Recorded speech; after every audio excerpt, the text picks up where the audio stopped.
मैं सिद्ध करना चाहता था और आपके मुंह से सुनना चाहता था कि हाँ, जो मैंने चेक एंड बैलेंस और जो व्यवस्था बनाई है उसमें आप कोई छेद देख रहे हैं तो आप छेद देख पाएंगे तो मैं उन्हें बंद कर पाऊंगा, क्योंकि मैं शायद वो छेद देख नहीं पा रहा हूं।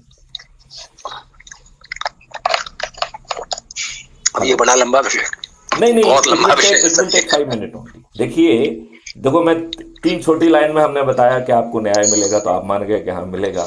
ऐसे ही हम 2 मिनट में आपको बताएंगे कि बहुत साधारण सी व्यवस्था करने वाले हैं अपन। देखो, पुलिस वाले डंडे साहब लोग बहुत इंट्रिकेट व्यवस्था करते करते नहीं है, एकदम छोटी सी व्यवस्था करते हैं।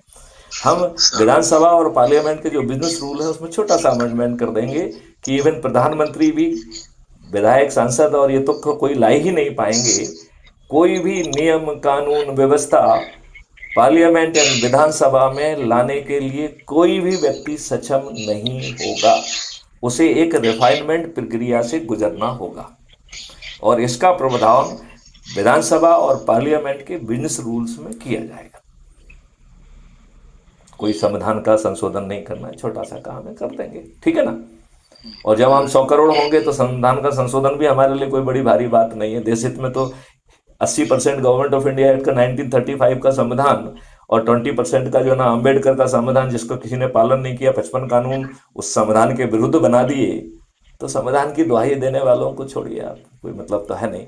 तो मैं मूल बिंदु पे आता हूँ, मूल बिंदु पे मैं जी आ सर। रहा हूँ कि हमने प्रावधान कर दिया कि आपकी कोई भी चीज आप लाना चाहते हैं तो आपको एक रिफाइनमेंट प्रक्रिया से गुजरना होगा। इवन मैथिली शरण गुप्त ने जो इतने सारे मॉडल्स बनाए हैं वो किसी देशवासी पर नहीं थोपे जा सकेंगे, उसे इस रिफाइनमेंट प्रक्रिया से गुजरना होगा।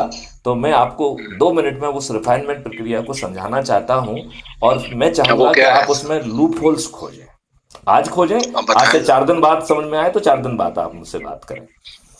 तो हाँ बताएं पहला सर। जो है रिफाइनमेंट प्रक्रिया होगी कि जिन लोगों ने अपनी जिंदगी बिता दी है, ऐसे महारथियों को हम टास्क फोर्स का हिस्सा बनाएंगे। पर्टिकुलर जिस भी विधा के लिए हम कानून बनाना चाहते हैं, पार्लियामेंट में ले जाना चाहते हैं, उस विधा के उन लोगों को जिन्होंने अपनी जिंदगी समर्पित कर दी है, ये लोग टास्क फोर्स का हिस्सा बनेंगे। तो अभी तो मैथिली शरण गुप्त के जो मॉडल हैं वो इन जी टास्क सर। फोर्स के सामने पहुंचेंगे और ये किसी एयर कंडीशन कमरे में, बंद कमरे में बात नहीं करेंगे।